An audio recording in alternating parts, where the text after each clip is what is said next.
This is a public meeting, we will be holding Oh, okay. Popped open, okay, that's right. It's something with HR, it's time sensitive, so I'm gonna get rid of it until 1:30. Okay, are we ready?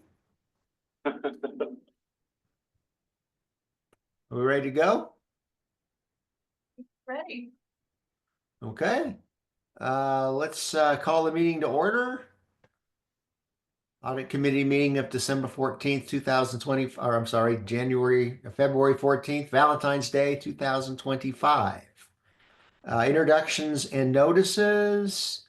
Let's see, why don't we do who's there at who's physically at the county offices, and then the Zoom people second. I'll start. Aaron Day, now with risk management for the Keys County. Chuck Fadley, the justice of the peace. Patty Dara. Crawford County Administration. Elizabeth Pape, County Internal Auditor. Nick Lelak, county administrator and ex officio member. Summer Steers, I'm a public member of the committee. Bill Anderson, public member.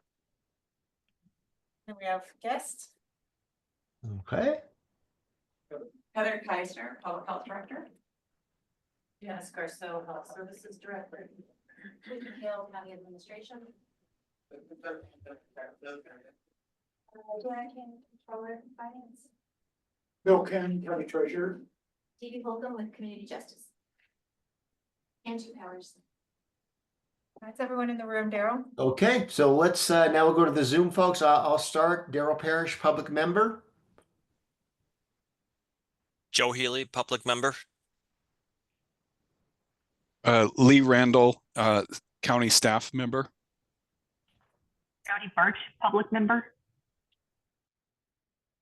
Tony, public member. Okay, that's everyone, isn't it? Okay. Let's see, Elizabeth, any notices or changes to the agenda?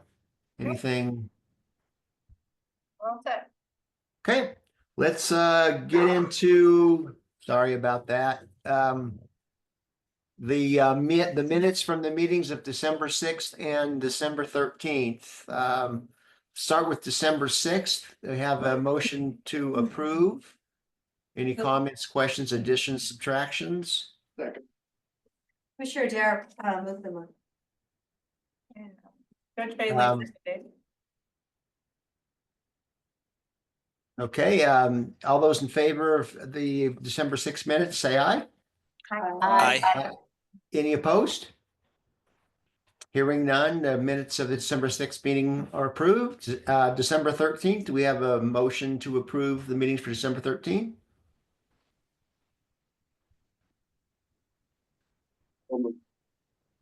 I'll second it. We have a motion and a second for the minutes of December 13th. All those in favor say aye. Aye.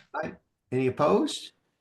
Hearing none, the minutes of the December 13th, 2024 meeting are approved. Internal audit reports, first one being the public health integrated audit presentation.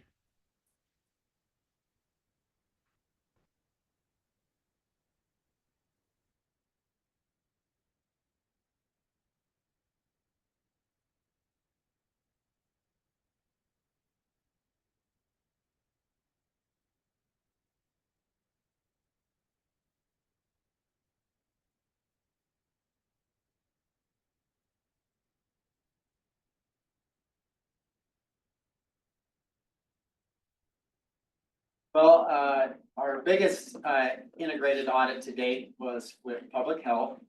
I would like to start off by thanking Janice and Heather and all their staff for being so accommodating. It was a large scale audit, especially with using our integrated model. But with their help, it went very smoothly, and I thought we got through it pretty quickly. So thank you very much for your support with that. Some background for those folks kind of new to public health. Our public health division currently is structured into these four focus areas, or you can see here. Our public health division, like many public health agencies across the nation, but operates very much on a feast or famine cycle. Next one. And that's what I was kind of catching this graphic. You can see kind of pre-pandemic, everything in staffing and sections and things were fairly flat. But as this public health emergency got underway, and then a lot of funding came in for that to address that through public health, you can see the large ramp up in staff and sections to try to address the emerging risks created. While all that was going on, I also tried to focus on the fact that we had quite a bit of transition there. Kind of 4 different sections that you can see there, including an 8-month vacancy in that area, kind of right there at the height of not only the staffing, but the amount of section that they were trying to use to address the pandemic. And then you can see at the end there, right, as we were just getting an audit kicked off, that public health was again trying to right size as some of those funding pools were drying up, and they were trying to address their business model a bit. So like most of our integrated audits, we focused on these 8 risk areas in the business and answered our audit through field work. That's the next slide. Yep. Did our interviews and checklists, looked at the information systems at hand, looked at some best practices for public health as a whole, and we did find some areas for some improvement. Our main one that we took off the part of it was the employee evaluations for the division were not being completed. At the time of the audit, the division had a higher rate of incompletion than the county as a whole, but you can see the county as a whole is not doing a great job either. When we looked into the cause for these high incompletion rates, managers and supervisors were doing a great job checking in regularly with staff. And consequently, they were undervaluing the significance of the formal annual thing. They considered addressing any performance issues during their regular check-ins to be sufficient, and writing an annual eval to be kind of duplicative.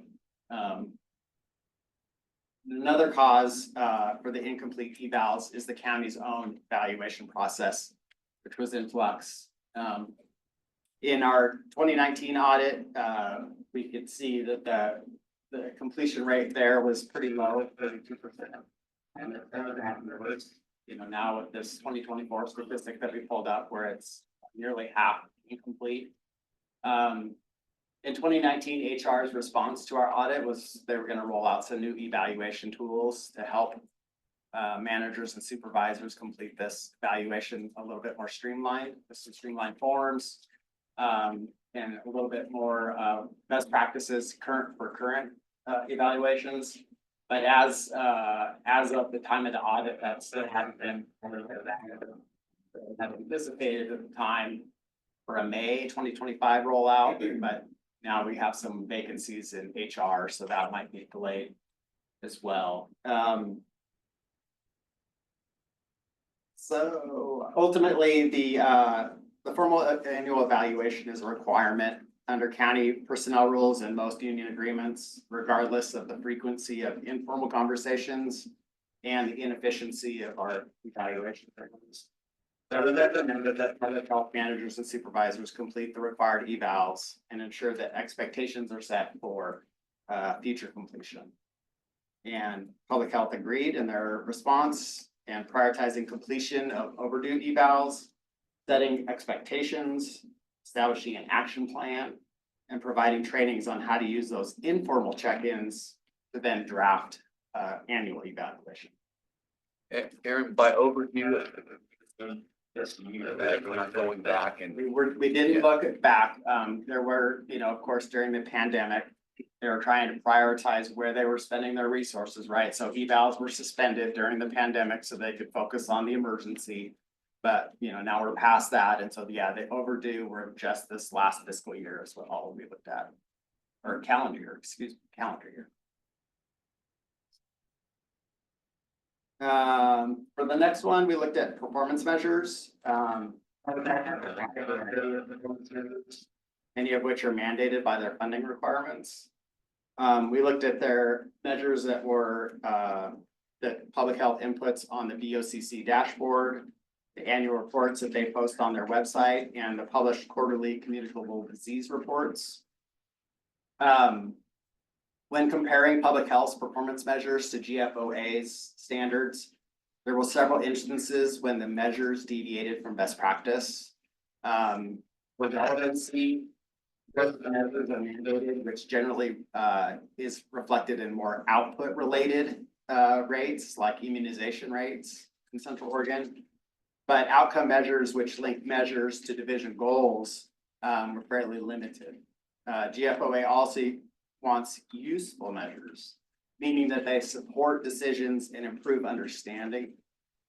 Measures on the BOCC dashboard used overly complex language, and some measures were consistently have not been addressed through a change in any strategic plan. And then finally, measures should be collectible. And as mentioned, the measures were kind of broadcast across multiple different platforms, making collection and interpretation pretty time consuming for anybody that was interested in it.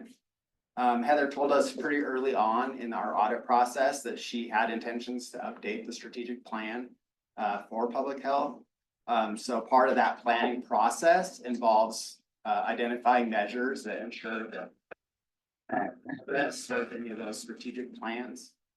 So our recommendation was that public health improve reporting by developing a one-stop shop, aligning the measures with the new goals of the division. Management in this case mostly agreed that new measures would be aligned with strategic planning, but did not fully agree that a consolidated kind of one-stop shop dashboard would be feasible.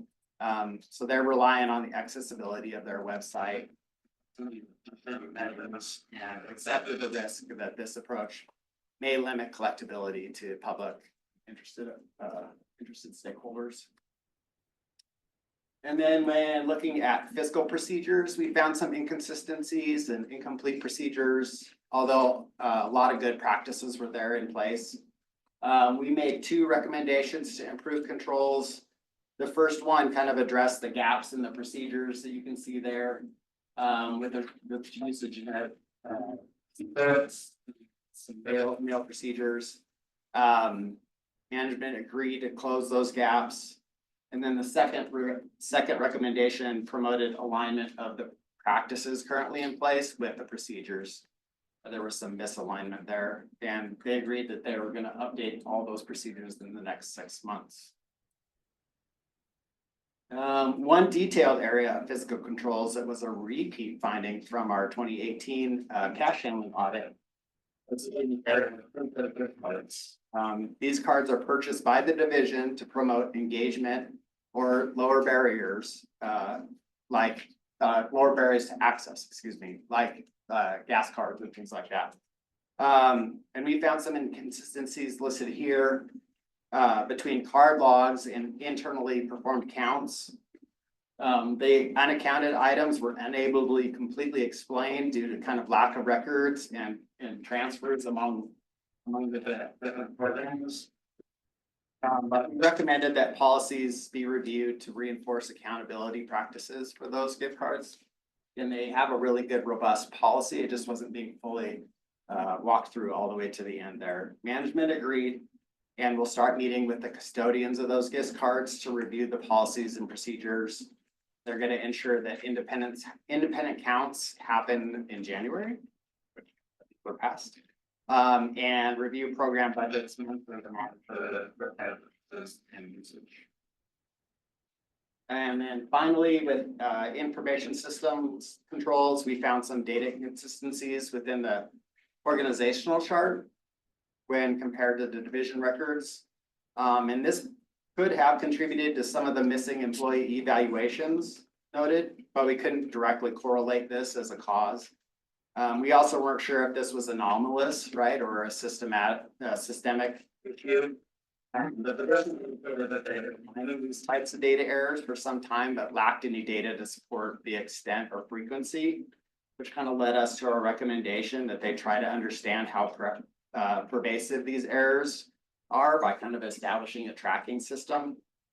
And then management decided in this case to accept the risk for this recommendation, stating that they communicate regularly with HR on errors and that the issue is not theirs to own, correct, or apply resources towards. To the improvements, we also made several observations for public health. They complied with all the contract management rules, recently updating their procurement procedures to align with current laws and policies. The grants that we reviewed all met compliance and reporting requirements. And the division already had plans to improve physical access into their Courtney Avenue clinic by adding touch signage to assist visually impaired clients and improve the website accessibility. Website overhaul. But unfortunately, since the report was issued, we found out that the county website redesign has been suspended due to the impending fiscal constraints. So that's it. Again, I want to thank Heather and Janice for being so courteous and warm and welcoming. Those sentiments were echoed all the way through. There was not one staff that didn't respond very quickly and promptly to any of the SMA. As usual. So again, thank you. And open up the floor to you. Any comments or that you'd like to make? Any of the report or the audit process? I think what I would like to say is being somewhat fairly new in this position the last 2 years, that I found it actually really beneficial to have this done and to really look at our processes and where we can improve. And specifically around the performance and making sure working with our teams to make sure that we are doing those evaluations. And so we already talked about it on manager meeting, and we now have every manager and supervisor now has one of their goals is to complete all performance evaluations on time. So those kind of processes have been really helpful for me as a leader coming into this post-pandemic, really trying to right size and refocus on strategic planning efforts, evaluation, feedback, all of those things that I think we did a really great job of prior to the pandemic and then went into reactive mode. So, but it was a pleasure working with you on it. No, I mean, I don't have a lot to add. You guys, we've done a lot of it. It's been helpful, even if painful at times, it's helped us illuminate. But one thing that I would say is some of the comments that you were relating from managers about evaluation, I think are probably a 1 or 2 off. I don't think it reflects all the services in general. So I think there's some folks that have been there for a long time and were under different management, different training and expectations around the importance of evaluations, but there's no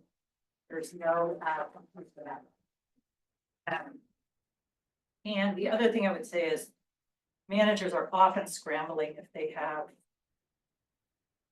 12, 13 direct reports to get them done in time. So sometimes they're showing up and it's not done when in fact they're late. So I always count late as pretty good, considering that there were periods when they weren't done at all. So, but it was actually really helpful because it helped us identify what program important is to actually evaluate staff regularly. So, yeah, it was a positive experience. Great. Thank you. Yeah. Yeah. Any other questions, committee or in general?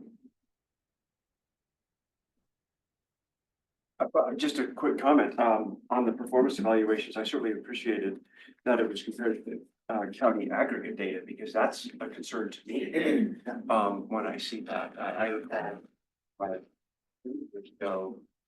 Tom Anderson had a directive, or it came up, or I can't remember what the context was. I wasn't in this position he was, but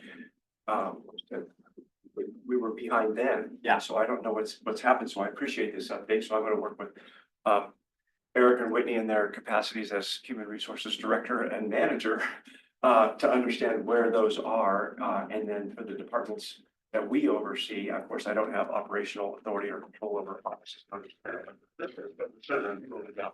departments that we see, and so I appreciate the data being included so that we're on alert as well, so that we get those up as well. Thank you. Yeah, I wanted to make sure to add that in context, right? It's not just the public health issue. That really the county is backsliding, continues to backslide on those evaluations for staff, so. Can I just Could- add, I've been here long enough to know that the process, because we're still operating under evaluation forms designed by Bob or his predecessor, and they don't feel relevant to staff. We have to do a lot of extra work to actually make them directly relevant to the work our staff are doing. So they can feel pretty onerous when they don't feel meaningful, and meaningful evaluation is a really positive, fun thing to do with staff, and they appreciate it, but we don't have that right now. So I know right now that there was work being done on core competencies that never got finished, on a new evaluation form, and I just hope when there's time that work. And we're willing to help, like, we've always been willing to help design. Thank you, Yeah. and thank you for recognizing that human resources is underwater. We haven't had a director since last September, or a Yeah. manager since Yeah. manager beyond the interim roles. Whitney, I don't know if you want to make any comments about where that's at. I think I saw that was it, but let me just turn it over to you. HR to pilot the new design of the performance evaluation project, and that work was completed in December. We got that feedback formally from Community Justice. That's a project that we put on hold due to current staffing, but a priority that we plan to have for the new director, and I think was in our initial recruitment materials for that director as a priority project. So certainly really grateful for them for all the work that they put in, and also for Jenny Hoffman and Tanya's support to get that integrated into Munis. So I think we're making good progress there. Thank you, and I don't want to miss the other piece that I can't remember what Heather or Janice said. I do also appreciate those managers and supervisors, directors that have more than 6 or 7 direct reports, which is what the best practice is. And often we do have staff that have 8, 10, 12, and it does become demanding. So I don't want to dismiss that. It's just that it is important and to support our employees by providing on-time, accurate, and the best possible evaluations. Thank you. Anything? Oh. Anyone? The next one. Thank you so much. Okay. Move on to the next item, that is language access presentation. So this is the presentation on the language access program audit. Overall, we found that the county language access requirements, but better coordination and guidance within the program was needed. So this is just some background on language access within the county. We don't have a huge population of people who don't speak English and who need assistance, but there is some. There are 3,243 people within the county who speak Spanish. Also speak and this map outlines sort of how all people who speak English less than well is that's the term the Census Bureau uses to identify them, how they're distributed across the county. So we used as our criteria some rules and best practices. The rules are based on Title 6 of the 1964 Civil Rights Act, which has been found to also include providing information only in English when it's important information that people need access to. The U.S. Department of Justice has also put together a language access and assessment planning tool, which is what we use to identify best practices in this area. Our audit objective was to determine whether the county complied with rules related to translation of services, whether services were effectively and efficiently provided. So in order to determine that, we reviewed the processes that were in place at the county for providing language access. We looked at data related to expenses and vendors and also staff, because there's staff, bilingual staff who are also used as a resource. And we compared all of that to criteria.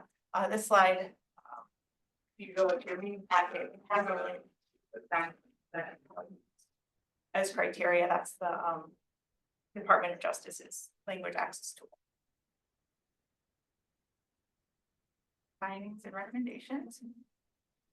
So our first finding is that there was some risk of non-compliance with federal rules, and this is based on the county's status and in the services it provides and the population it provides those services to.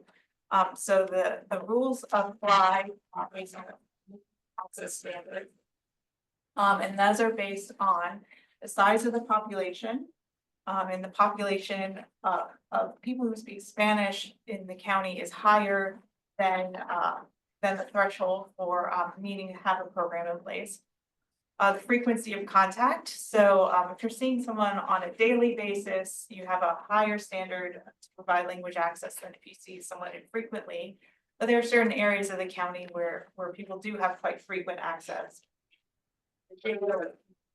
Services, health services. The importance of the service.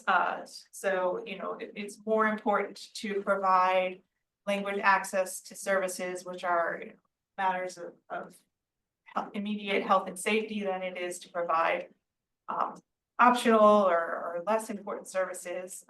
And then also available resources the federal government takes into account. But based on the size of the county, they probably wouldn't give us a waiver based on available resources. Very small. In order to do one thing we noted was that the county had not assigned anyone responsibility for the language access program. It's assigned in policy to deputy county administrator. We have 2 deputy county administrators. Neither one had been formally assigned responsibility for this program, and management agreed to.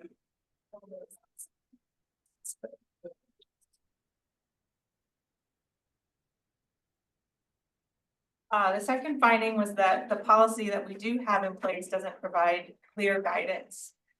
So the language access part of the county's policy is within its broader Civil Rights Act policy, which is GA 16. The authority section of the policy did not apply specifically to language access definitions, some terms related to language access undefined. And then maybe one of the main problems with it was that it assigned accountability to programs instead of to staff. So the county or programs were required to provide language access rather than staff. We made a recommendation that administration should update the Civil Rights Act policy to provide clearer guidance and include best practices. Talking with them, we talked that it could either be updating the Civil Rights Act policy or additional policy related specifically to language access. That would really be up to them how they wanted to address it. They've agreed and plan to have that update. Okay. Another finding was that we didn't really, as a county, know what was needed regarding language access. Access. Needs were based on outdated census data. Census data can be problematic in defining language access needs because there's sort of well-documented instances where people who do need language access are underrepresented in the census, both just by nature of having a language access barrier itself, and then also maybe being of a community who has less trust or desire to interact with the government. There weren't good financial reports out of the financial information system related to language access. There were some, there was no really good way, there were no codes within the accounting system to identify translation, interpretation. I think there's a code for interpretation, but the translation code was sort of spread out. So we ended up having to kind of estimate the amount that was actually spent on language access based on vendors, and it wasn't really a good reliable number. There was an accountability for who was required to provide language access. There wasn't a whole lot of training for staff related to language access. The language access policy and procedure talks about providing training in Spanish. It doesn't really talk about how to provide language access. There's not a notice to community about language access, and the plan did not include a plan for monitoring or evaluating the program. So we recommended that administration create a language access plan based on the language access assessment and planning tool, and they agreed to do that. So we're only talking about Spanish here. Not so small enough that we don't need to proactively provide documents translated in advance. For Spanish, we do because the population is high enough. So if we identify a document that's vital enough, we should be proactively translating it, having it available in Spanish. But the requirement to translate is regardless of what language people speak. And so that could be on demand. So offering on-demand interpretation to do that. Which leads us to the next finding that documents weren't necessarily available and that the contracts for interpretation were underused. Departments had not really established consistently guide or procedures and how to identify those documents that really needed to be translated into Spanish ahead of time. The contracts were sort of where a single vendor might have contracts with two separate departments. There are also contracts with different vendors that addressed the same things. And then the county, sort of recognizing this problem, had gone through quite a large procurement to identify a vendor, but no one has used that vendor in the 9 months that contract has been active.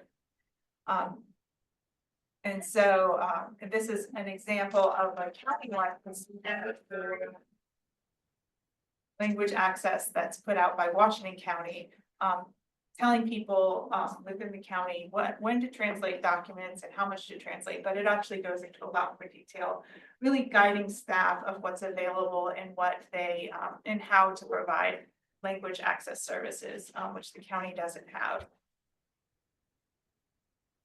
This is one where administration disagreed with us.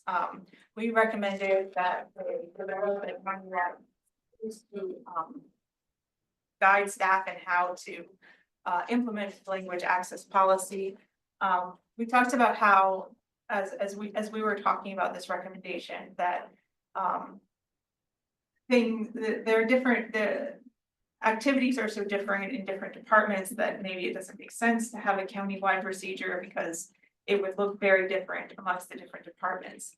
But one of the things I pointed to was our financial policy 7, which does have a policy and then gives guidance to departments on how to implement mostly revenue collection procedures with some degree if something doesn't work for them, they can get an exemption.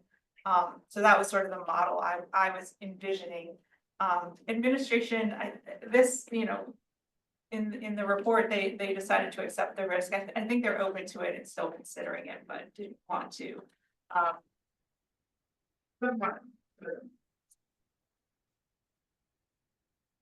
So you just said they did or they didn't want to?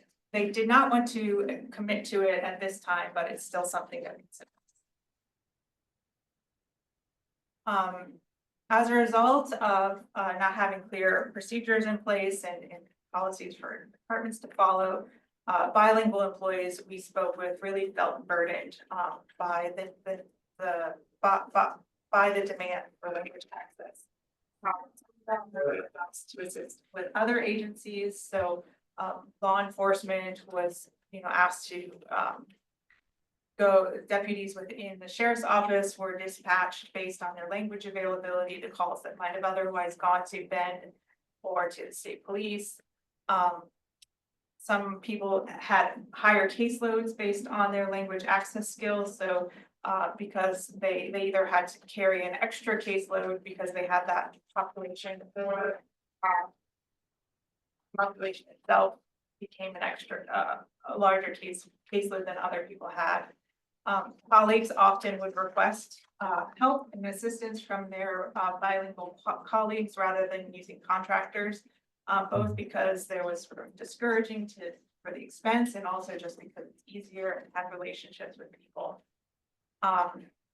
One person that I spoke to was really upset and saying they were considering declining. The demands were so great and not commensurate with the stipend that they were being offered.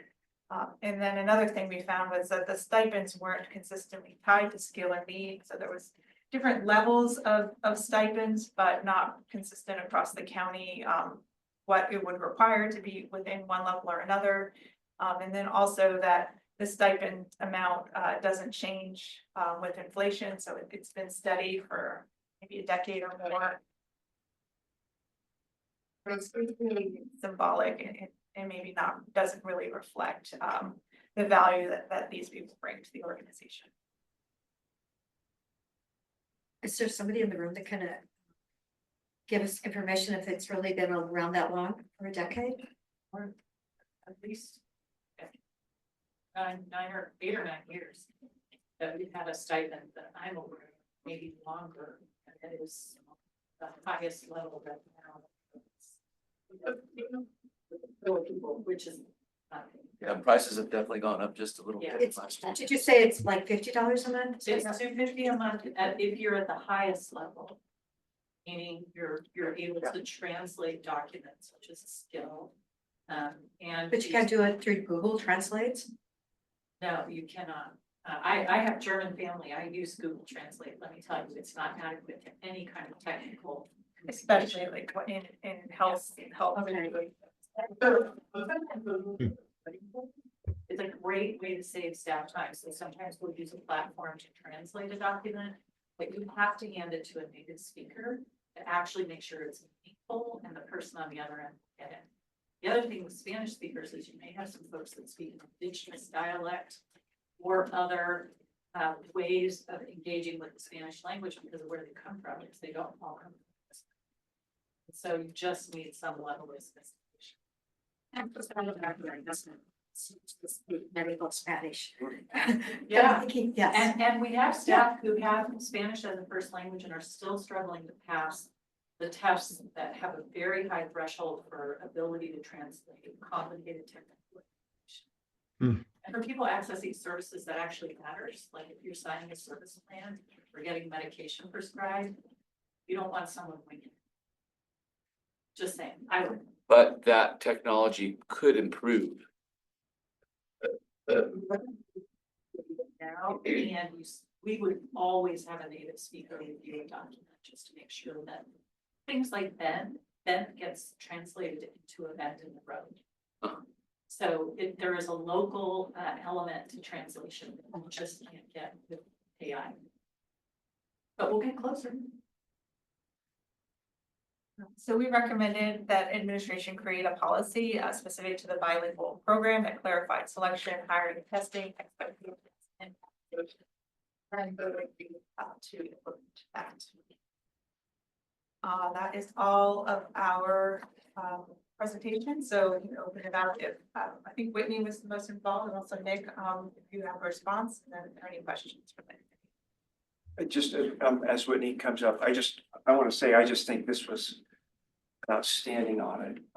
It was just it was, as the administrator, I don't know what I don't know, and this really told me what I don't know. It just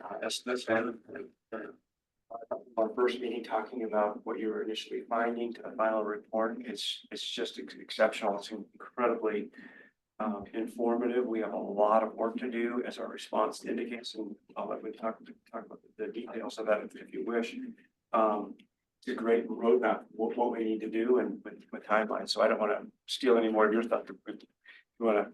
No, I would just echo everything you said and thank Elizabeth for her work on this. This is an audit that administration requested. Because this is an area where we've seen some departments like health services do a lot of work, and we've seen other areas of the organization not quite, moving as quickly, but we know that it's a need in the community and it's important to us. So I think that this audit and the resources that Elizabeth was able to share with us really put us on a really great path to move forward and enhance the work in this area. So just thank you, Elizabeth. It's really been helpful and great to work with you. We accepted the risk. It is on page 17 of 36. If you didn't have a chance to look at our response. This is we have mandatory countywide procedures.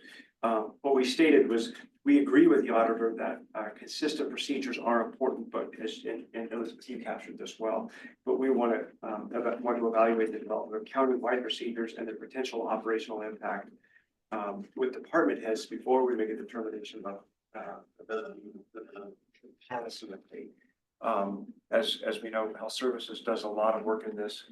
And our departments are just so different, from our solid waste department to our elected official offices to health services. It's so different. So we're really committed to implementing this audit. Yeah. I think the audit provides a really good roadmap on how to address the issue.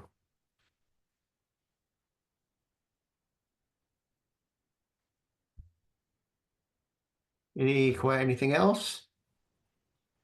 I'll go ahead and ask a question if it's okay. This is not intended to be a political comment in any way, shape, or form, but the county has made some changes on its policies regarding diversity, equity, and inclusion. I'm just wondering if that overlaps with this audit at all.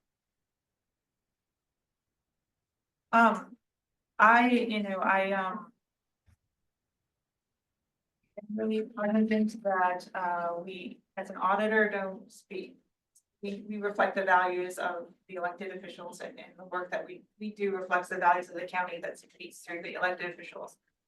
In this case, these are requirements that were required to meet the federal law says you have to provide language access. So I would think that those kind of changes would impact the requirements the county is operating under. Federal law can change as well. So. I remember how hard we worked though during COVID to make sure that the information we were giving out was in English and in Spanish. I mean, that was something really important that we did. And I know we were trying to find like bilingual people to hire. It was like a half-time position, and like you could never find a half-time person.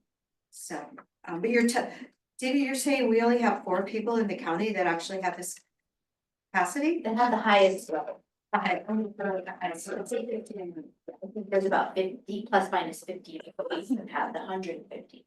Something like that.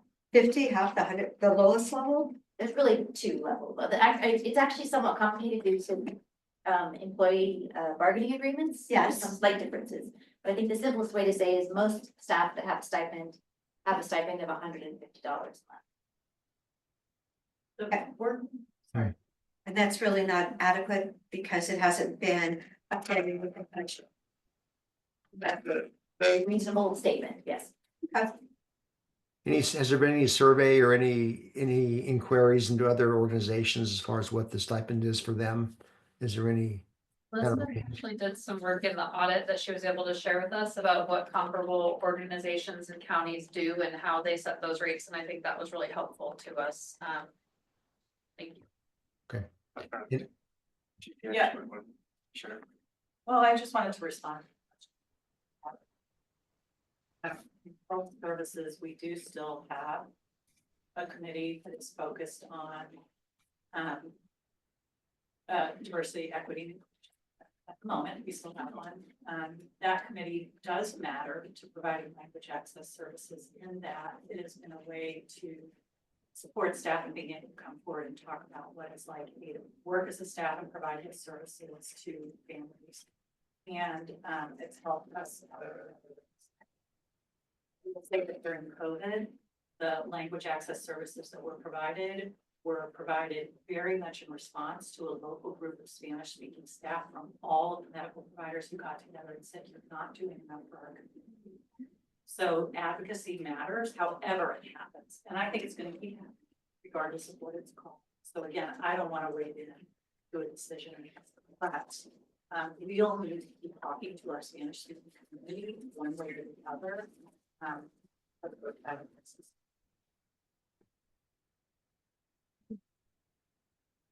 All right.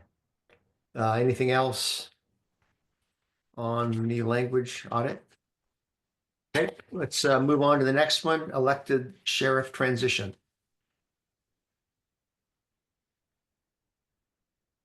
For my last act, I present the elected sheriff transition. So this one was on our audit plan, pretty early on. Sheriff Nelson announced not be seeking reelection. So that kind of set forth a number of different things. Well publicized race for the open seat, which is ultimately won by Sheriff Kent Vanderkamp during the November general election. The next one. So one of the longstanding issues that Sheriff Nelson talked about during budget committee and board county commissioners meetings was just this staffing challenge that they had within their deputy ranks. And then recent data shows that they may be turning the corner, but they still have had double-digit vacancy rates for quite a while, especially in that corrections deputy position that's so critical to inmate care. Again, each transition is kind of fairly templated, similar to our integrated audits. That position, we had some statutory requirements that we had to look at, but the other 6 elements, there are best practices for transitions and succession. And again, we answered those through field work and made some observations. The sheriff's office transition planning put in place under Sheriff Nelson was effective. The plans actually exceeded GFOA standards by adding several best practices like inventory management, continuing existing policies. Do we have slides? Yeah. Oh, are they? Yeah. They're back. Oh, you know, I redid it and you may have not got the most current version. They're at the end. I reorganized them, kind of, there we go. Yeah, so there we are. Transition planning was effective. Go on to the next one. The transition plan also ensured compliance with living statute and responsibilities between sheriffs. And if you want to go back to findings and recommendations, sorry, I changed them around a little bit. It makes us pay attention. Yeah. So when we looked at procurement, we looked at 8 of the 10 highest paid vendors. We reviewed, followed purchasing and procurement rules, but we did find some exceptions there. The supplier used for deputy uniforms was paid over $175,000 using individual purchase orders, and lacked a contract for specifically for uniforms. That same supplier had contracts with the sheriff's office for some specialty law enforcement items like body armor and gun sights, but uniforms actually represented more than half of their total spend that fiscal year with that vendor. Additionally, the vehicle outfitter used by the sheriff's office didn't have any contract or purchasing agreement in place. While they paid overtime for their services. Those services were paid using split payments, keeping each invoice under the county thresholds and concealing the total value of the spend. Sheriff Nelson said that this was due mainly to a training issue and that there was no malicious intent there. After the audit began and the office became aware of these items, they immediately started working with the county procurement manager to get some contracts in place. We recommended that the SO review all the vendors for payments and make sure procurements were being contracted as needed. We also recommended that they immediately formalize contracts for those two specific types of services, for the uniforms and the vehicle outfitter. The newly elected sheriff agreed and said they're updating their processes to regularly review payments and providing some procurement training as needed. And next one, the Central Audit Enforcement Services is an oversight agency for the Central Oregon Drug Enforcement Task Force Code, combining the resources of local law enforcement to counter illicit drugs in our community. At the time of the audit, Coles, which is the oversight agency, was 2 years delinquent in their mandatory financial audits. In the fiscal year 22 audit, our external auditor, Moss Adams, had acknowledged their audit impairment, getting timely financial information from the sheriff's office, and suggested that county finance take a more active role. County finance did attempt to increase their involvement with the sheriff's office through the business manager, but those offers were basically ignored. Sheriff Nelson said he was never directly contracted by Moss Adams or county finance to discuss the financials. And the business manager was placed on leave during the time of the audit, so we never could actually discuss anything with him. Our recommendations were continuing those financial audits completed. The newly elected sheriff agreed, saying that the completion was a priority. I think we just received fiscal year 23 Moss Adams financial report.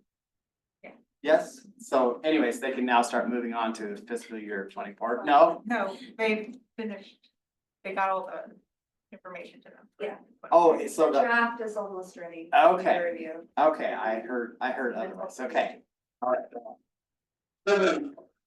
Yes, They have their progress. They got past the big barrier. they got past the barrier of actual information. Yes. Good, all right.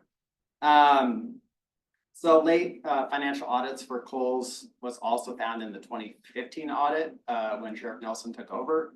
So we recommended that the new sheriff consider some alternative strategies to make sure that this doesn't keep falling through the cracks.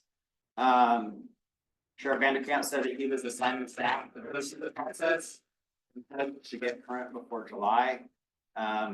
Really only time will tell if this will be effective. County finance offered up several solutions that they could try. Sounds like he's gonna just keep going his way. So we'll see if they can get into compliance with Oregon budget law. So can I ask if the business manager is still gone? They just posted his position, so I believe that that is open now. Maybe Commissioner, we can just talk about it offline. That's what I was wondering. No, That's a good question. didn't have any impact. What are the consequences of being behind in the Coles audits? There is no punitive piece for Oregon budget law, other than they just basically post that you're late or not complying with some of the meeting rules and requirements for posting and noticing budget meetings, things like that. They basically just note it. And not really. Yeah, there is some follow because under Oregon budget law, those it as an exception to Oregon budget law, but then it says you have to follow these ORSs, which then are just another handful of similar rules and regulations that we follow as a county, but it's not as strict. And so there has been some like, oh, we don't have to follow that, but that's okay. Thanks.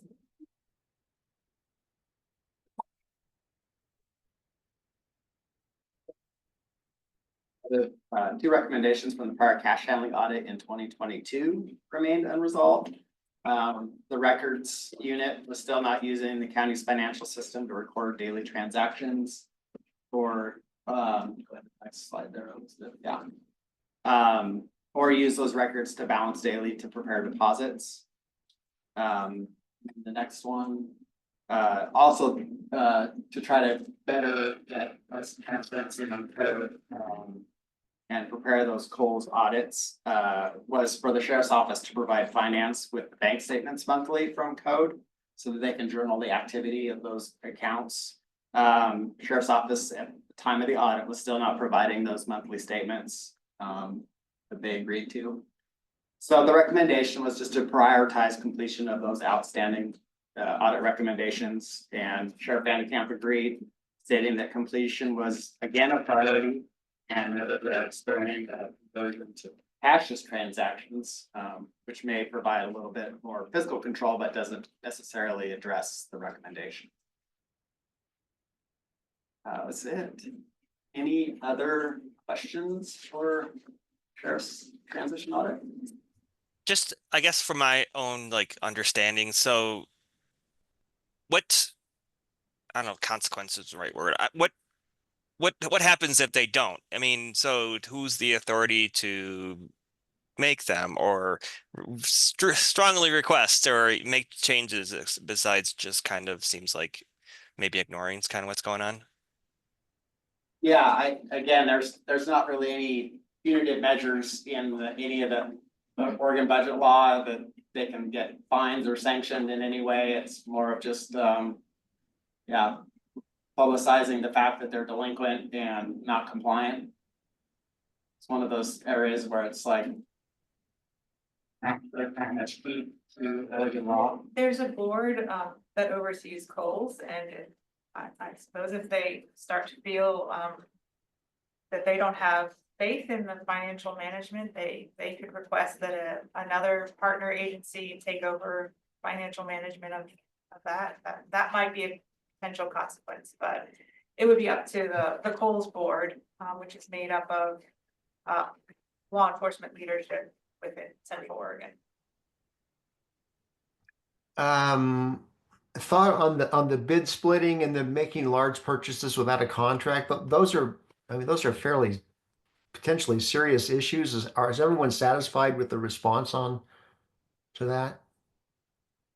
yeah, I was satisfied with their response. I think the fact that they brought in the procurement manager pretty quickly into the process to make sure that those were looked at, and then the agreement to kind of go back through and comb through their vendors that they spent any of those other areas where they're using either POs, recurring POs, or split purchases under thresholds to kind of analyze it on their own to figure those out. Again, we didn't have the bandwidth or the resources to look at their whole, fiscal year spend. We just took the top and noticed some anomalies there. So I think their response is adequate. I think they're going to do a good job with it. This might be something we need to look at a countywide level. Procurement manager, but she's still new and hasn't had a chance to implement her entire programs. We also saw this issue at the clerk's office where they were performing services without contracts, and also that was something we had commented on in the past. So it does seem like it might be a bigger issue than just the sheriffs and the clerks, and there might be some countywide controls that could assist with. And I just see significant exposure, potential exposure there. Either legal exposure, other potential problems as a result of that. It may also be that Sheriff Vanderkamp has prioritizes fixing some of these things that took place under a previous leadership as well. Did you get that sense by chance? Yeah, I mean, I think during his campaign, he made it pretty well known that his business experience was going to weigh heavily on his standing. So that also kind of, at least from my perspective, gave me a little bit of comfort in that area as well. Just a little bit. A little bit. I mean, you never know. Right. What you do and what you say, right? Yes. I know, I would hope that his financial expertise would really come into play, because he said that, they're spending way too much money. Yeah. When you saw the, what was it, the golf cart and the brand new tires on brand new tires. Our sheriff and undersheriff aren't with us today at the meeting. I met with them recently, and I think there would be concerns if there wasn't agreement that these were issues that needed to be addressed. I have absolute confidence that Sheriff Vanderkamp and Under Sheriff Wells are committed to addressing these and a whole lot more with the sheriff's office. we had a really, really great meeting a few days ago. And I have complete total confidence in the sheriff's office and the direction that they're going to, again, to address these issues and more. I'll also know that the sheriff had reached out to finance Thank you. directly and asked for help. And we have been providing them a lot of assistance since we started and, because obviously they're a lot of business manager right now, and so just making sure that everything keeps flowing properly. But yeah, helping our team, helping their fiscal team whenever they need to, even if it's simple advice.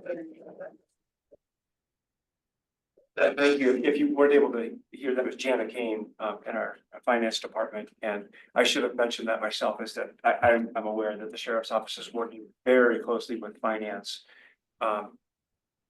This identified a number of issues. There were a number of just procedural issues that previously weren't being followed, that they are now in very close coordination with the finance team. So thank you. I'm sorry, I see you. Good. All right. Anyone else?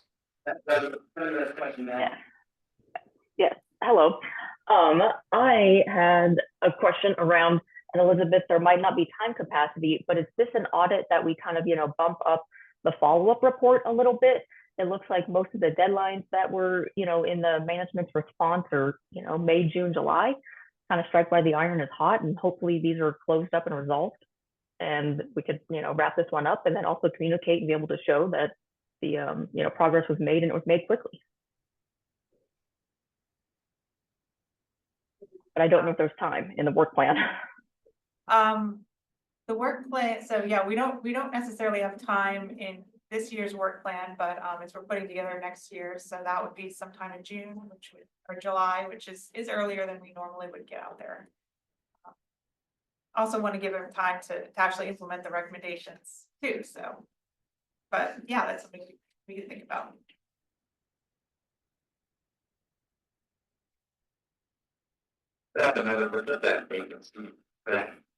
Slide.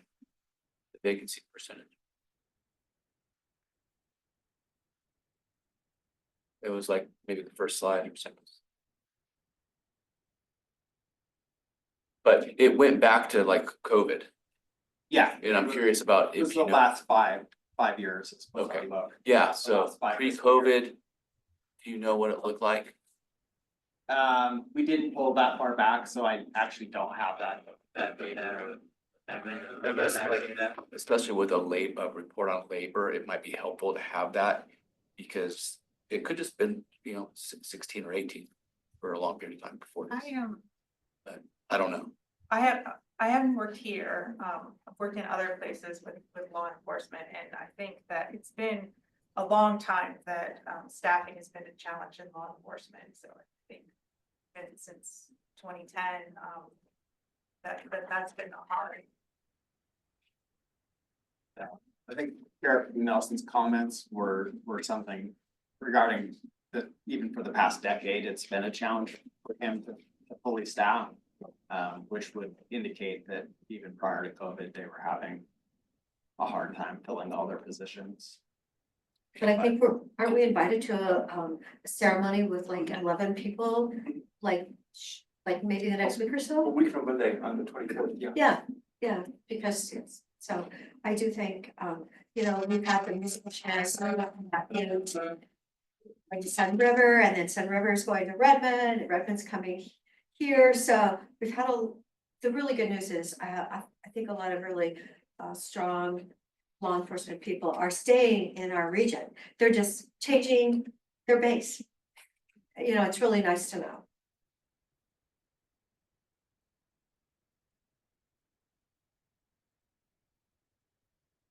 To start with the next presentation, Daryl.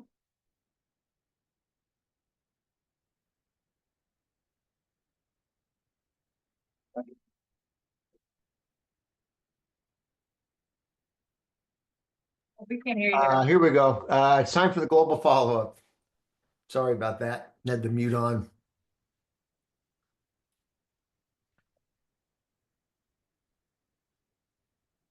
All right, so this is the time we present with you our global follow-up, and then this year we added an annual report to our global follow-up to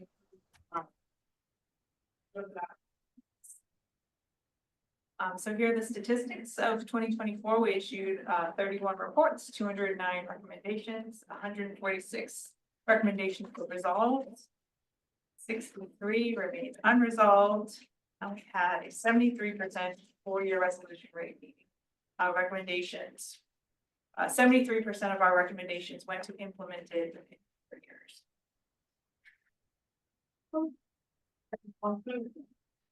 Mhm. It's hard to put It's a D quantitative. minus, what do you C, think? C, solid C, It's hard to put See? quantitative 73. require or analysis on these because one recommendation is not necessarily the same as another, and there's some things that take a lot of work. Where is that number historically? That percentage? Oh, sorry. So one of the things we look at is reader satisfaction. We're down a little bit from our historic levels, which was 92%, but above our target. We were completing audits faster. Our audits took on average 4.2 months to complete compared to 5.73 on historic averages. Here's how our 4-year resolution rate has changed over time. Historically, we were at 95%. Our target is 75%. We're just below that. I think part of it is also changing what we're defining as resolution. And I started a program where we actually require departments to give us at least some basic evidence that they had actually implemented. So if we recommended a policy, we wanted to see the policy. If we asked them to do a risk assessment, we wanted to see the risk assessment.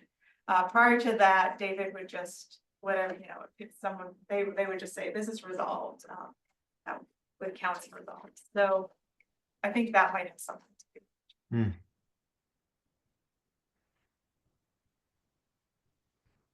So now moving on to the global follow-up. One of the things that we wanted to do is highlight for you all areas and recommendations that we thought were worth taking note of. So an area of success we saw was with the cybersecurity recommendations related to cybersecurity, IT.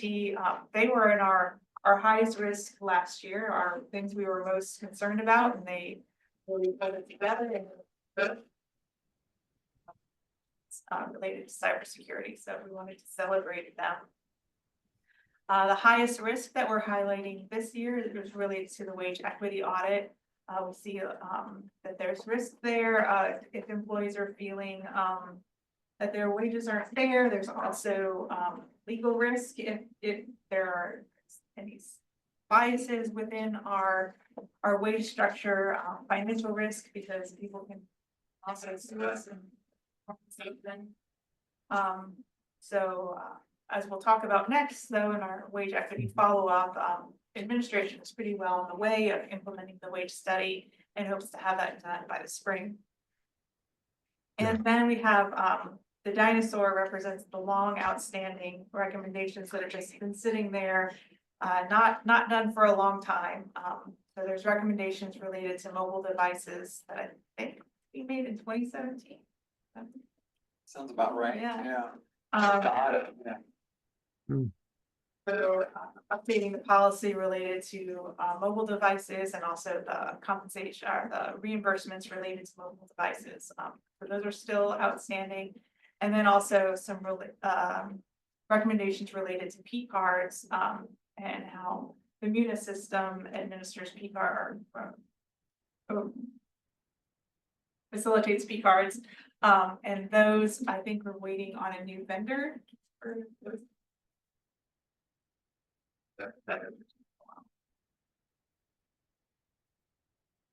This is the progress we saw by audits.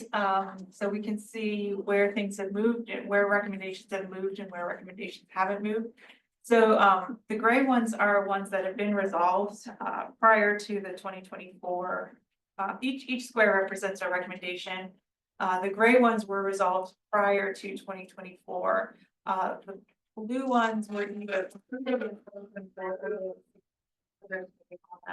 but the red ones are ones where there was no progress made. So you can see some of the big ones that no progress was made. Again, there's still some P card, outstanding recommendations. The pandemic investigation and contact tracing recommendations are mostly related to temporary staffing, and those were directed to HR. And then also some vacation and sick leave recommendations, also, I think. And then you can also see the sheriff's office cash handling recommendations, which we talked about, transition audit. Jenna, are you talking to the sheriff's office about cash handling then? Yes, we just had, Judy Crabb pass. Our property tax side, she went out there and did some training with them in December on cash handling, just to look at their processes and. About it, and so, yeah, I worked with Jessica Vanderpool out there. Yeah, Jessica, yes, who works in the jail. Yeah, so Judy went out there and did a bunch of training with different groups out there. Okay, Yeah. well, good. So it won't be read, maybe. Yeah, I think Jessica's slated to have all these resolved by like the end of this fiscal year. Oh, good. Yeah, by June. This chart is showing, the average monthly resolution active unresolved recommendations, by department. One of the things that the average months to resolution, you can see that, the higher ones that are above average are finance and information technology. That shows ones that have been resolved and how long it's taken to get those resolved. The unresolved ones are the ones that they're not contributing to that. Those averaging. Their average is 18 months. It takes, or the average unresolved recommendation is at 18 months old. Finance is unresolved are a little higher, 39 months. Sheriff's office also has higher ones, 24, and human resources. So it's basically the same thing as saying it takes 18 months on average to resolve a recommendation. No, that's the one on the. That's the resolve. The one on the right side is how old are all the unresolved ones that are out there. So though it's taken finance 19 months average to resolve a recommendation, the unresolved recommendations are on average 39 months. Are those primarily related to the munis transition? Yes. Is that why they're? And those are those P card recommendations.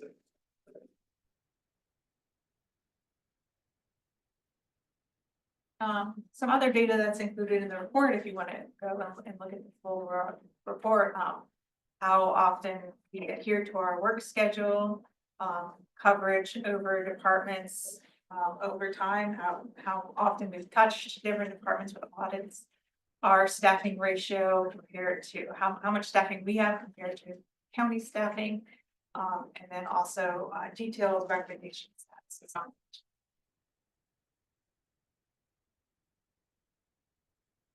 Questions on our global Questions follow-up? on the global follow-up? A lot. Well, I had one more question. Yeah. What was your assessment of the 73% average 4 years resolved? I don't know, we just have a benchmark, National Association benchmark that number, so we compare it to that, and I think that's where the 85% is our benchmark. Yeah, So we're below the benchmark. I do think, yeah, I wish more recommendations resolved that. so just for some context, GFOA, also makes thousands of recommendations every year. Thousands of recommendations every year. Their historic completion rate was 80%. This year they dropped down to 75. They're having a harder time getting those recommendations resolved at the federal level as well. And so it's kind of interesting the fact that we kind of saw that drawback as well. Like we're just getting harder, whether it's types of recommendations that are being made that are harder to achieve, or maybe just, Budget. It could be the all pandemic kinds of also. environmental. I remember talking about evaluations, the annual evaluation. I remember in 19 when I was here, because I know when I worked for like CPA firm, they were really good at that. Every year you got your evaluation. For sure. And in 19, it was a problem. And okay, so we had 19 and then COVID happened in, let's say, like March of 2020. So it was a recommendation, and yet it's never really seemed like it's gotten the support by people that need to be doing it. It seems like it is important, and don't you always need documentation? It would make things a lot better. So, Nick, the ball's in your court now, right? With evaluations and explaining to people that no. Yeah, like, there's really no excuse. Everyone needs to have an evaluation this year by what? Is it by calendar year or is it by fiscal year? It's their anniversary date. Oh, anniversary day. Yeah. Their Okay. anniversary, yeah, employees, yeah. So everyone's. Those letters, like the 5 and the 10 year, so, okay. Yeah. Our human resources is very good with giving us an update every month on reminders, and so it's our responsibility to respond. So I learned something more. We only had one follow-up this. Wage equity. That's on the wage equity audit.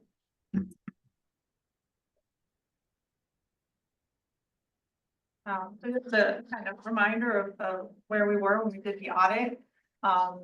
There were wage inequities at the county, at the countywide level. So non-white men earn 90 cents on the dollar compared to white men. White women earned 80 cents on the dollar, and non-white women earned 72 cents, 73 cents on the dollar compared to white men. So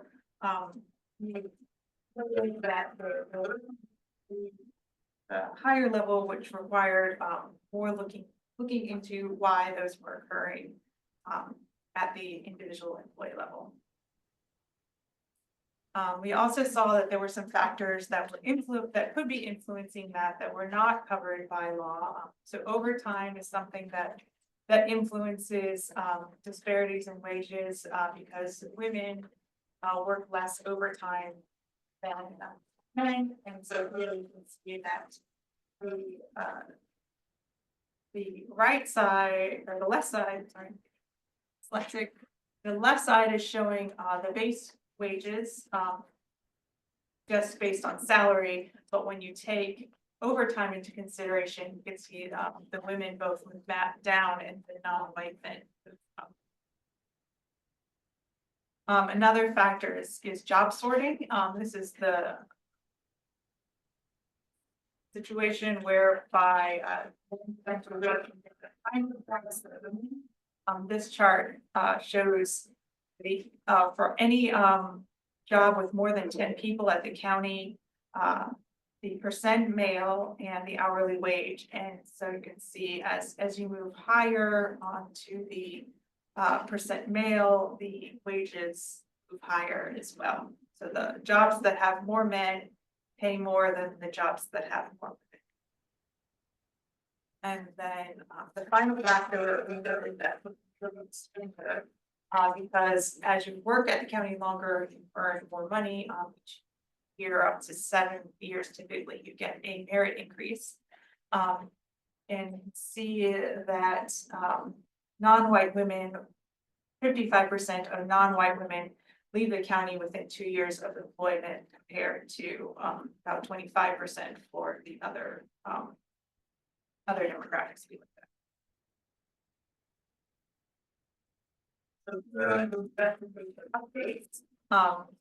So this is how we are reporting out on them.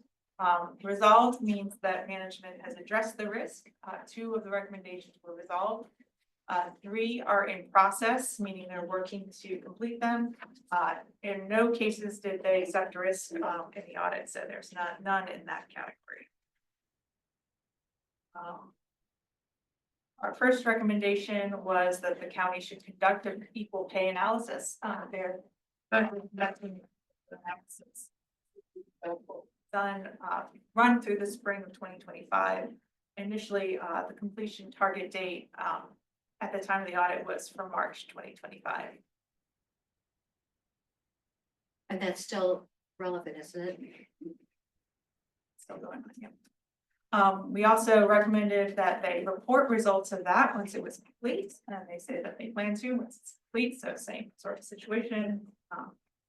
Report it when it's complete.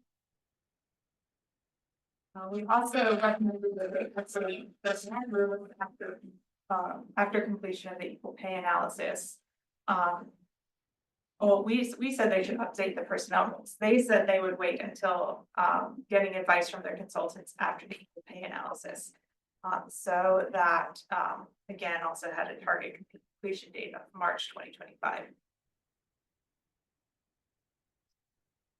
We recommended that human resource update their own procedures to include salary review from what office steps 1 and 2.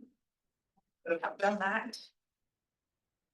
Also recommended that they update the equity review procedure. They add the equity review procedure to the supervisor toolkit, and they did that. The next steps are that we'll continue looking at those outstanding recommendations, reporting on them in our global follow-ups, and hopefully this will be done by December when we report on that. December. It's on the wage equity audit. Questions, comments? Looks like the study's underway. That's good. Do you have any updates on the study? So we broke the study into 2 parts, and the first part is the Oregon pay equity analysis, and the consultant has made really good progress in that phase 1 of the project.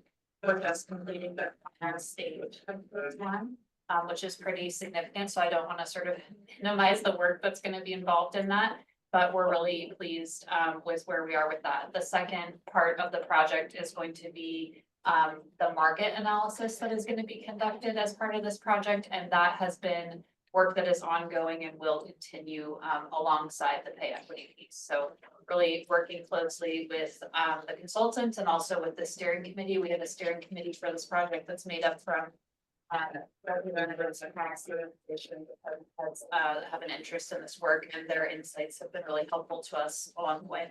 So making good progress. Good. Anything else? Okay, thank you. Move on to the next item, in process and upcoming. Got Pretty self-explanatory. The alcohol sales audit. Maybe last time we spoke, I had talked about putting that project on hold to wait to do observations at the next county fair. With our staffing changes and just also some different understandings about ownership over cash and inventory, decided that we didn't necessarily need to do observations, so went ahead and moved into reporting on this audit. Working on that now, and I expect that will be coming out in March. Also kicking off the sheriff's office body cam and auto cam audit. I've already met with the sheriff and the person who oversees that program, Lieutenant Brian Husband. Been talking with the DA's office on how they use the sheriff's data. I'm trying to reach out to some community members also to understand their perceptions of risk and benefits in the program. I'm also doing a ride along next week, so you can see those body cameras in action. The 2025 election controls audit. Met with Steve to talk about their processes. It's a lot, very complicated. Trying to wrap my arms around that and doing a lot of research. That one I'm also trying to reach out to community members. So you suggested I reach out to the parties, the Democrat Republican party heads, groups like League of Women Voters, to find out more about community perceptions on risk related to elections. And then I go into it, there's also copies back there that just sort of outline where we spend our time past. You know, you said you're evaluating alcohol sales. So from like 2 years ago, I said really they need to have non-alcoholic drinks at the events. Like I've been to an event a couple years ago and I could not find a non-alcoholic drink. And you know, it's really kind of like a big business and a lot of places have gone with. I mean, they could have significant sales too, because some of those things are really not very cheap. So I'm hoping that you'll see some non-alcoholic sales too. That didn't end up being in scope, and so the audit report will comment on that, that could be something you ask Jeff about if he's. But yeah, because I kept saying to Jeff, you've got to have something for people that is a bit more safe. It's on the water act the same sales points where they sold alcohol, which was a change and actually made it harder for me to figure out the accounting because they account for water separately than alcohol. All right. Interesting. Okay. Any questions or thoughts about that? Okay. We have special topics. The popular annual financial report. So we do this every year. This is one of our reports we do to get our Triple Crown every year. So we have the annual financial statements, our annual comprehensive financial report, the ACFR, and then we have our budget book. And then this is the popular annual financial report, 12 pages. It's supposed to be digestible to anybody, even non-finance people. I have one hard copy if y'all want to pass it around. We just released it a few weeks ago. Same as this. Yeah, that's just like a printed version.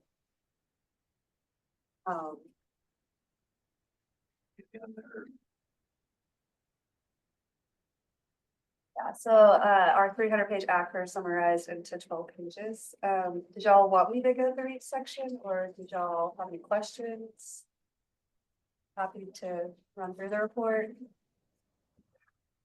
I think everyone needs one on their tabletop in their living room. It's really well done. Oh, it's good discussion. Daryl, really? Yes. We do try to put fun pictures in there of projects that have been completed. Lots of construction going on right now for the county. Negus Court, the Negus transfer station's like pretty much done. And we did our arbitrage report on that. We don't own even. So it's quick enough. And then we'll keep watching the courthouse because that one's obviously seen some delays, so. Okay. Anything else on the PAFR? Any thoughts about whether this would be something to translate to Spanish? Mm-hmm. Well, after this presentation today, I think we should look into it. Just did that. Yeah. We always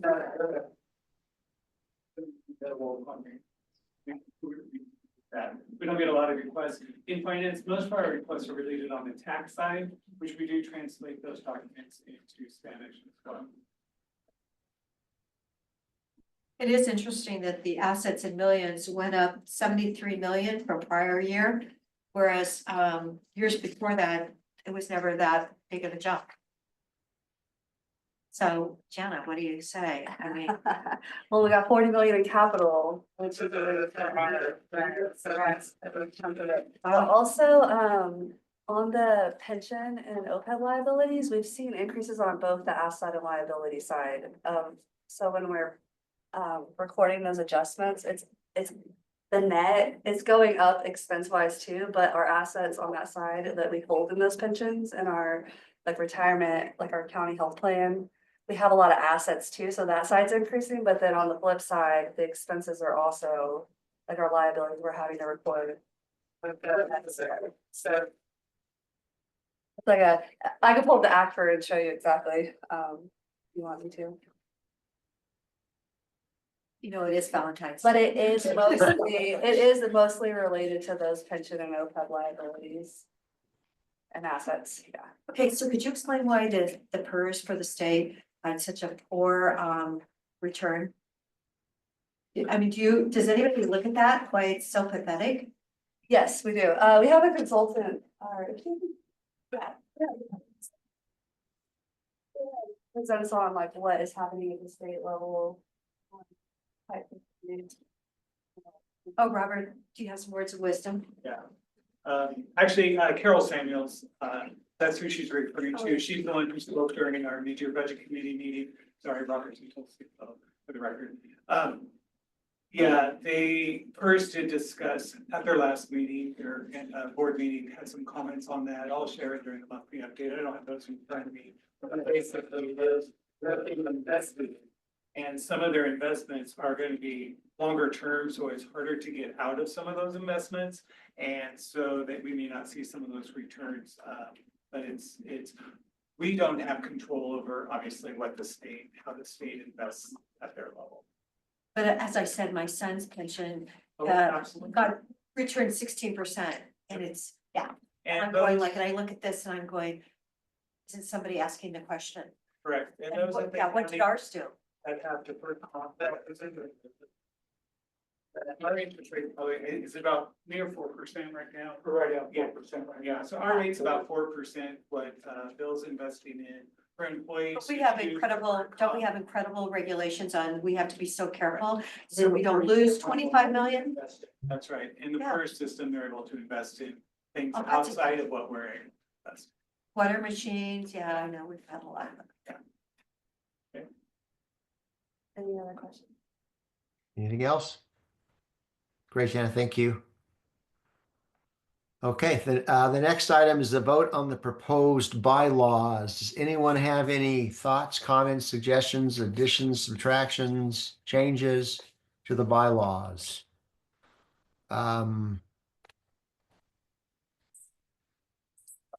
Elizabeth, can you walk us through the changes to the bylaws from the previous version? I haven't seen a red line, so. Yeah, I didn't share a red line. There weren't very many changes. Just kind of walk through.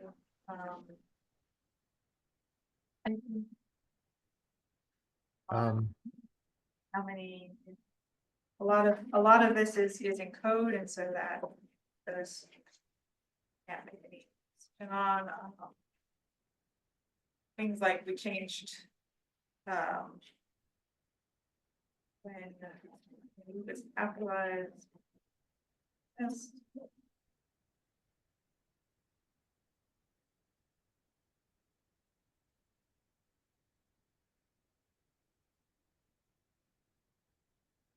Thing that we've been back and forth on, whether it's half or 2/3 of a majority or 2/3 majority vote to remove a member from the committee. I added something here about conflict of interest. Department head members will recuse themselves from votes involving their departments, including the adoption of the audit work schedule. So the 2/3, was that the change, or was that what it was before? It was originally 2/3, then it went to majority, simple majority, now it's back to 2/3. Okay. Yeah. Okay. Were there any changes in Article 3?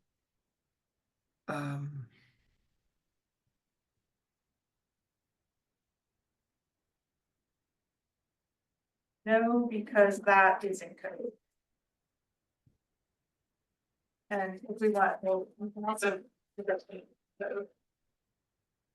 want to, but. I didn't change anything here about that. So when was at the last meeting, I think that we went over finalized all the changes we wanted to make, and all those were changed, all those were made. I believe so. I'll make a motion to approve the. Please, revised question. bylaws. Lee, ask a question? Lee, go ahead. Yeah, I was just wondering if this had been through legal review yet, or if there's been a document number assigned to it for formal review? It has been through legal review. I don't know that we assign numbers because it's not something that county administrator is signing off on. I mean, we've done that with other documents in the past, just to have a number attached to it for kind of for perpetuity to show that it had gone through legal review.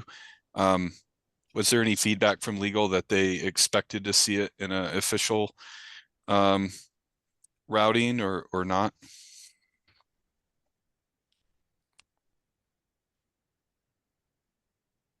How important do you feel like that is, Lee? Well, and as a department head, I don't sign off on anything that doesn't have an official county document number.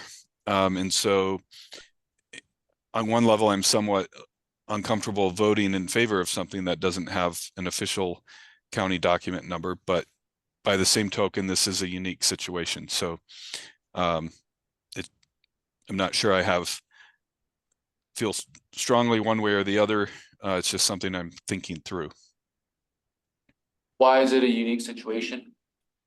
Well, to the point that was made earlier, that since it's not a signature line, it's the question under GA 17, one of the county policies. I think the general, it's related to legal review. The policy reads something like anything that obligates the county to something will be officially reviewed by county legal. I don't know if it would apply in this instance or not. It's just something that I'm trying to make sure we're aware of, I guess.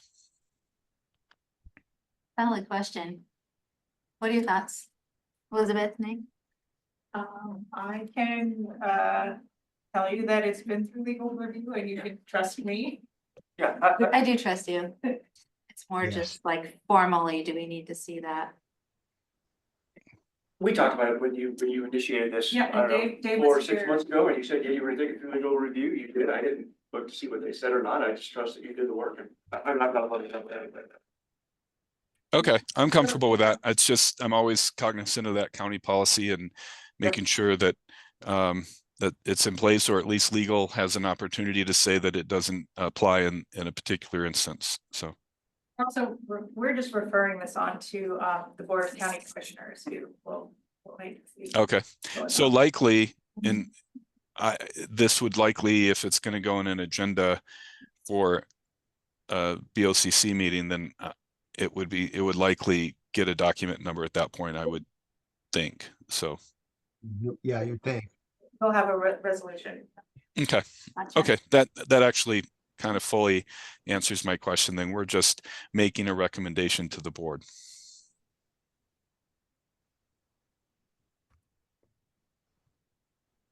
Okay. I had a thought on Article 4, the meeting schedule, Section 1. It's just a minor thing.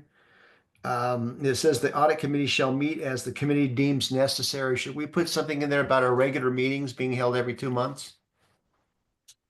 No, please. Pretty obvious, but if you're the public looking at this, trying to figure out when we meet it. I'd rather not narrow it down if we don't have to. Not I specify. agree. Article 4, okay, well. Aren't there 2 Article 4s here? It's page 2 of 6. That's why I couldn't find where you were. Doesn't say anything about a regular meeting or a special meeting and define the differences between the two, but I don't know if that's important.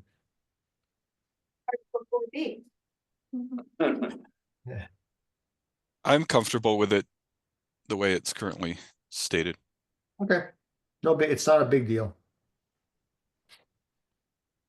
And then the only other thing I had, it's just it's a thought, and it not necessarily we have to do anything with it. Under Article 3, authority, on page 1, the heading, we use the word, the committee shall advise. And then Article 4 responsibilities, item A, we use the term overseeing. So should we use overseeing in both locations or advise in both locations, or just leave it the way it is? The second one. I think overseeing is applying just to the independent audit. And the shall advise is a broad range of issues to the board and county, if I'm looking at the same thing you are, Daryl. Yeah, page 1 and page 2. And actually, when you get to page 6 and 7, the numbers are correct. So, hey, Mm. who would have known? So here overseeing the selection of the code. Here. Is specific to that function, yeah. Okay. Also on. Background. So that they don't think it's a different committee. Right? Yeah. In the first part of Article 3. I try to catch all this. Yeah, spell check's not gonna catch it.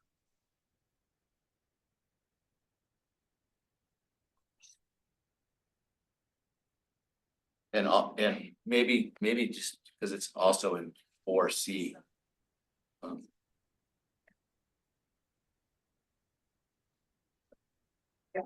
I'll do that. I'll fix that. All right. Anything else on that? We need to have a motion and a vote on it. With the understanding that it has been through legal review. Is the motion to approve the bylaw amendments or approve the revised bylaws? Whatever motion is proper, I make it. Yeah, which is proper. Are we just recommending it to the Right. county commissioners? Board, right? We'll actually approve it. Bylaws as presented. As presented and as discussed. Yeah. I'll second. Okay. So we have a motion and a second to approve the bylaws as discussed. All those in favor say aye. Aye. Aye. Any opposed? Hearing none, motion approves unanimously.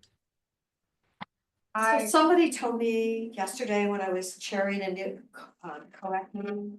It was applying to COAC where we had to have the vote by person for the minutes. Have you heard this, Nick or Whitney? Yeah, that's what, A legislative change. that's what Commissioner Hemrick was telling me, and so I had to get it on record from each person. Interesting. Like something more. So, okay, well, nobody knows about it, so, okay, So It's a good question. yeah, we'll find out, won't we?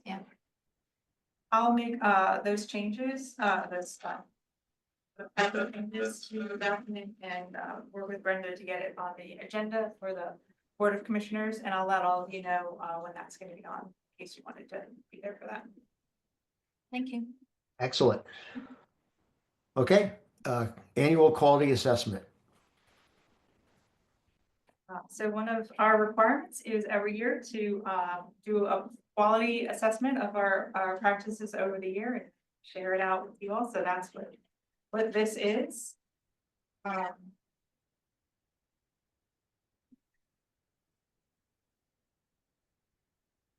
All right, so this is the requirement. It's in our yellow book that we need to annually summarize the results of our quality monitoring process. So this is kind of a summary of our system of quality control. So the things that we do in order to make sure that our audits are of high quality annually. Compliance statements. We have procedures in place for adopting our audit plan that ensure that it's risk-based and independent. We have minimum qualifications for our staff. We have procedures to document continuing education, making sure that we stay on top of professional issues. We have policies and procedures that outline how we should conduct audits.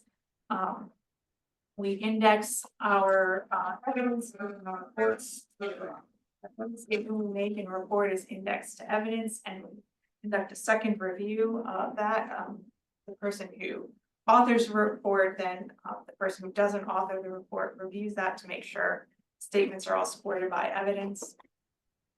We have a checklist for each audit that we use to make sure we've followed all of our standards and have made considerations for quality of our evidence. Every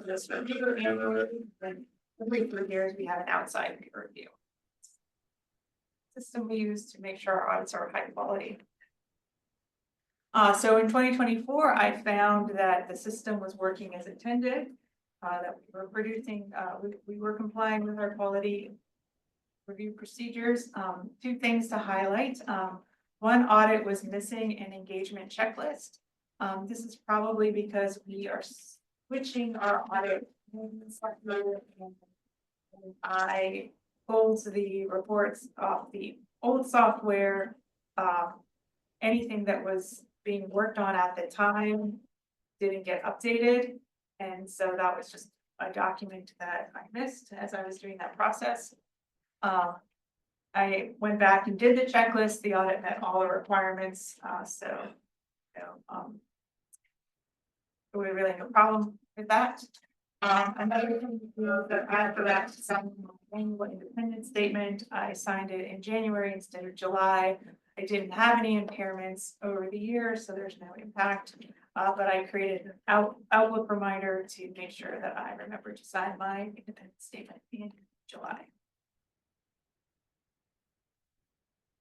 I also wanted to talk to you all about the new government auditing standards because prior our standards that in order to have a quality assurance program. The new standards are sort of shifting that around, and they're asking us to take a risk-based approach to quality management, or quality management instead of quality assurance. And I'm not entirely sure how to do that because no one's done it yet, and I've asked for other examples from our professional organization. It's still not happening. The new standards were released. Been out there over a year now. We're supposed to have them implemented by December 2025, and then any audit that starts after that should be following the new system. But I started thinking about a risk-based approach to quality management, and also thinking about this because of the staffing changes in our office and how the staffing changes are going to affect our quality management process. Yeah, so that's what this is another risk-based approach. And it's asking us to identify risks based on these areas: governance and leadership, independence, acceptance, initiation, continuation of engagements or audits, how we perform our audits, what resources we have access to for performing audits, and information and communication about quality management. So that's what I'll be working on. And I really, there are sort of 2 areas that I've always struggled how to comply with within a small shop.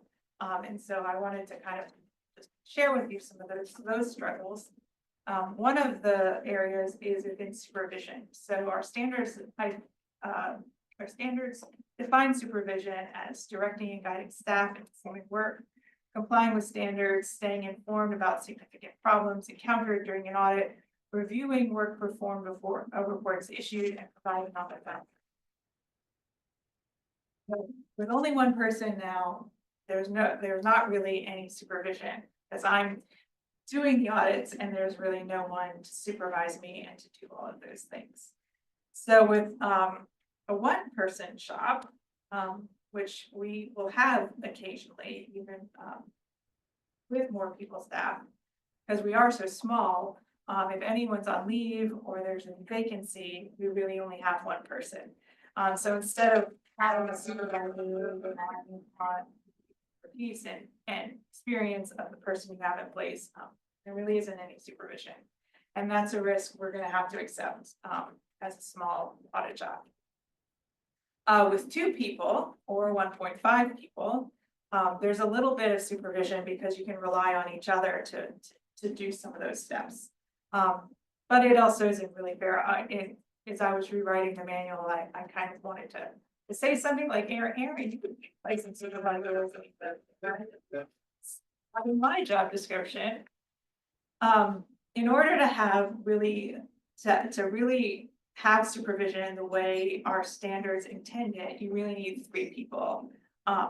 So 2 people to do audits and 1 person to just supervise and not do audits, but just supervise the other people doing audits. Is that something that you could find outside of your department or even the county?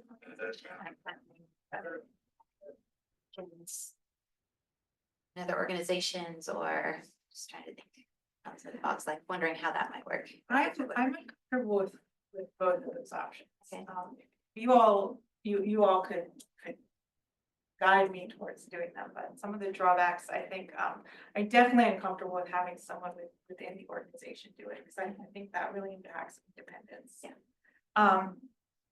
Having another audit shop do it, it gives up some of our autonomy and the values that I bring as an audit leader to the function. And so we were actually thinking about doing this for another on the quality review side. And I was thinking like, well, I don't know who I would go to, because I know those other people, and I know that they don't do it the way that I would want to do it. And so I would be giving up some of my autonomy as the audit leader at this time. Decide how that looks. So, you know, I know an employee who works in another jurisdiction who, when I worked with that employee, no one wanted them to do their quality review because they were such a stickler, and it would just take months to even get through review. I wouldn't be supervising that person, so I could say like, that's not the way we're gonna do it. It could be something if, but we'll have outside jobs and responsibilities, and I don't know how much you draw on it as well.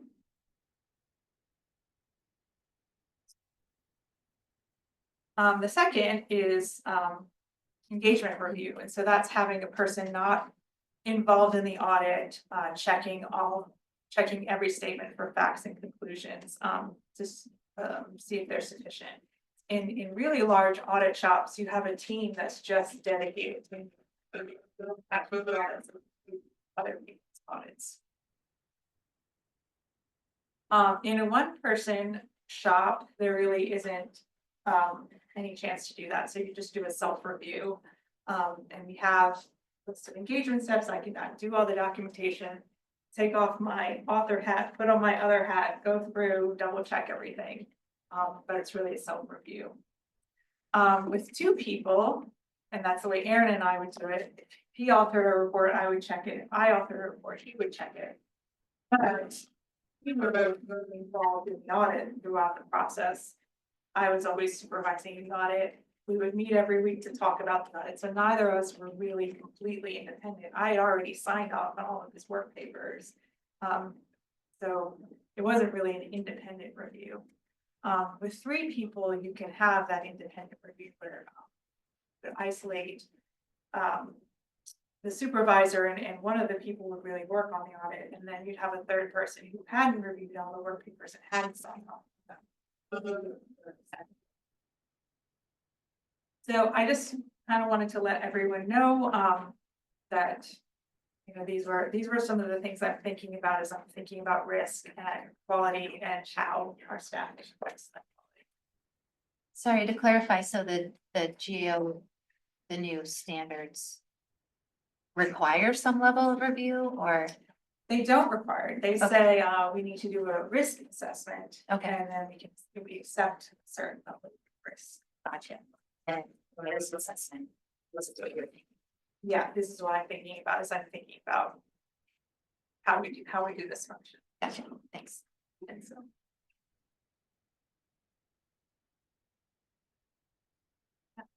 That's it. That's all I have on that. Any questions about our quality assessment? Questions? Okay. Update on the recruitment. Anything on that? Updates, I wish I had more. So the way HR does it is, they'll just keep the position open, they'll take applications in and they won't review them until the application actually closes. So they let me know that we've had 4 people apply, but they haven't done their review to see if they've met minimum requirements yet, and they won't send those on to me until after they've done that review. But wanted to let you all know that it was still open and. And when does it close? When does that? Closes on the 6th.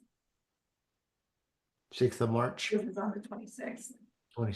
sometime that week. February or March? February. February, yeah. Okay. So it's coming up. Yeah. I guess it's good that we have applications. That's a good thing. Yeah. And then on the review committee is Aaron's gonna sit on the committee and governance and health services. Good. Okay, any comments on that? All right, other discussion items. We have administrative update from Nick. Thank you. Just two quick updates. One, we have the Health Services Director recruitment, which is in process and ongoing. And then we plan to initiate the Human Resources Director recruitment here in February.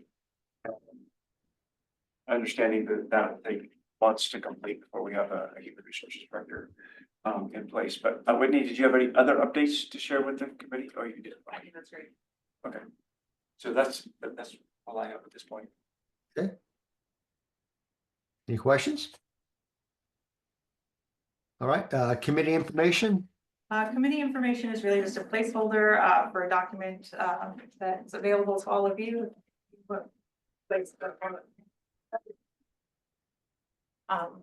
Sorry, what was that? It's just a placeholder for a document that the resource document for you. Yeah. That's why it's on the agenda, just so that there's a place you really. Gotcha. Okay. I think there's a handout on that. 4-page document we have in the packet. The other thing I wanted to do was do a toast for Aaron since it was his last. Yay. Good. We're gonna miss you, Aaron.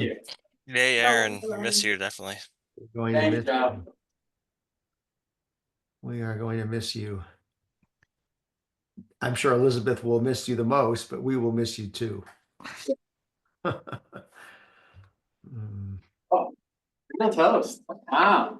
Boy, you guys on the web are missing out. We got sparkling cider being poured as we speak.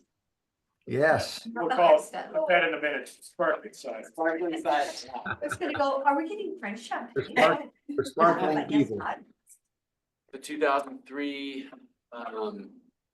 Chateau. Yeah. Beyond. Yeah. I don't know what the wine is.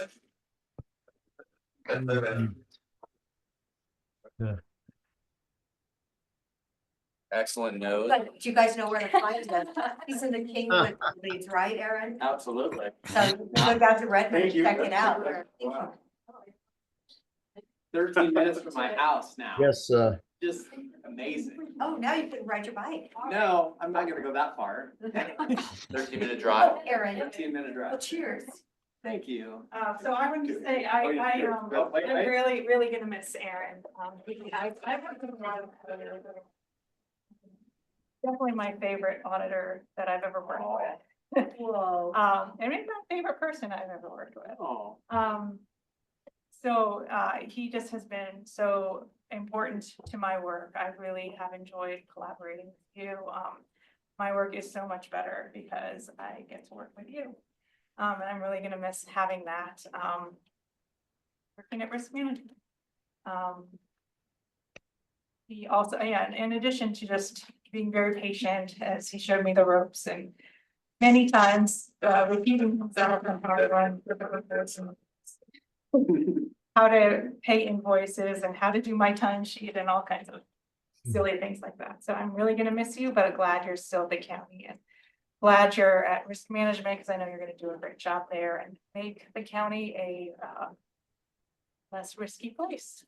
So, to Thank you, Aaron. Elizabeth. Cheers. Cheers. Cheers. Thank you, everybody online. Cheers from afar.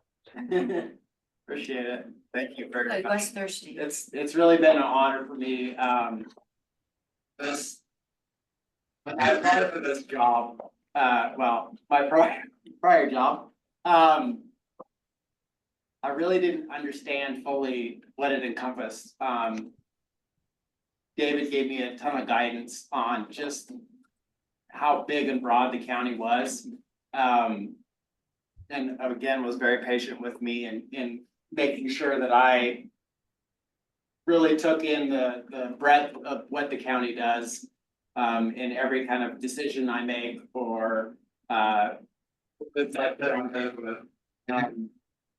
Elizabeth kind of hit the ground running with me, and I think we immediately had trust with each other right off the bat. And she's really helped me get even more detailed and really say what I mean in a lot of ways in reports. And so I really appreciate that about you. Thank you very much. And thank you to the administration for keeping me on. Wasn't a position I intended to take, but it's gonna be great. So thank you. Thank you. Thank you on the committee and write some great reports that help the county out. Yeah. Thank you. Thanks. And thank you as a citizen, Oh, yeah, right? absolutely. Yeah, that's right. Taxpayer. Yeah, exactly. Yeah, yeah. I see the importance of this function. Great. Taxpayer. And the fact that your presence makes the county a less risky place actually benefits Elizabeth and us all. So Absolutely. Yeah. Absolutely. Yeah. we're glad you're still on board the organization, but we'll miss you. I'm gonna do some big ERM projects, Yeah. absolutely, as soon as I get my feet on what the heck claims are. Get that coop into shape. Well, I haven't got there yet, then I need to get under, like, my head above water with claims first, but yeah. What kind of audits can we figure out to do for his group so we can get it back in here?